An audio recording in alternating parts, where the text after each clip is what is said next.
Hello అందరికీ. 'Rescue dawn' అనే American war drama film 2006లో రిలీజ్ అయింది. ఈ మూవీలో యాక్ట్ చేసింది క్రిస్టియన్ బేల్. నాకు చాలా ఇష్టం క్రిస్టియన్ బేల్. ఆయన స్క్రిప్ట్ సెలెక్షన్ చాలా బాగుంటుంది అండ్ ఆయన యాక్టింగ్ అయితే నెక్స్ట్ లెవెల్ ఉంటుంది. మూవీ డ్యూరేషన్ 2 అవర్స్ అలా ఉంది. బ్యాడ్ సీన్స్ అలా ఏం లేవు. సో ఫ్యామిలీతో కూడా చూడొచ్చు. ఒరిజినల్ లాంగ్వేజ్తో పాటు తెలుగు డబ్బింగ్తో అమెజాన్ ప్రైమ్లో రెంట్కి అవైలబుల్గా ఉంది. ఇందాక ఈ మూవీని చూశాను. నాకు ఎలా అనిపించిందో ఇప్పుడు చెప్తా. రివ్యూ నచ్చితే సబ్స్క్రైబ్ చేసుకోండి మన ఛానల్ని. ఇక స్టోరీ గురించి వస్తే 1966 టైంలో ఉంటుంది స్టోరీ అంతా. యుఎస్ఏ ఇంకా వియత్నాం వార్ గురించి చూపిస్తారు మనకి. యుఎస్ఏ వాళ్ళు వియత్నాం మీద అటాక్ చేస్తూ ఉంటారు వాళ్ళ ఎయిర్ క్రాఫ్ట్స్తో.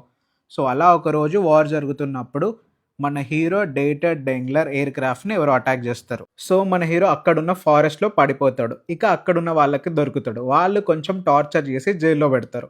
అక్కడ జైలుకి వెళ్ళాక కొంతమంది అక్కడ పరిచయం అవుతారు మన హీరోకి. సో వాళ్ళందరూ కలిసి బయటకు తప్పించుకోవడానికి ప్లాన్ చేస్తారు. ఇక వాళ్ళంతా తప్పించుకున్నారా లేదా అన్నదే స్టోరీ. ఈ మూవీ నిజంగా జరిగిన స్టోరీ. డేటెడ్ డాంగ్లర్ ఇతని లైఫ్లో జరిగిన ఇన్సిడెంట్స్ మీద తీసిన స్టోరీ అండ్ మూవీలో హీరో నేమ్ కూడా ఇతని నేమే పెట్టారు. మూవీ ఎలా ఉందంటే బాగుంది. రియల్ లైఫ్ స్టోరీ కాబట్టి ఇంకా బాగా అనిపించింది.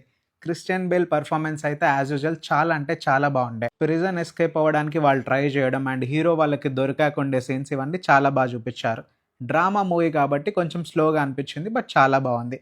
మూవీ స్టార్ట్ అవ్వడమే డైరెక్ట్ స్టోరీలోకి వెళ్తుంది. సో ఇంట్రెస్టింగ్గా ఉంటుంది. ఎక్కడ బోర్ అనిపించదు మనకి. So movie duration 2 hours. నేనైతే బాగా ఎంజాయ్ చేశాను. నాకైతే బాగా నచ్చింది. పక్కా అందరికి రికమెండ్ చేస్తాను చూడమని.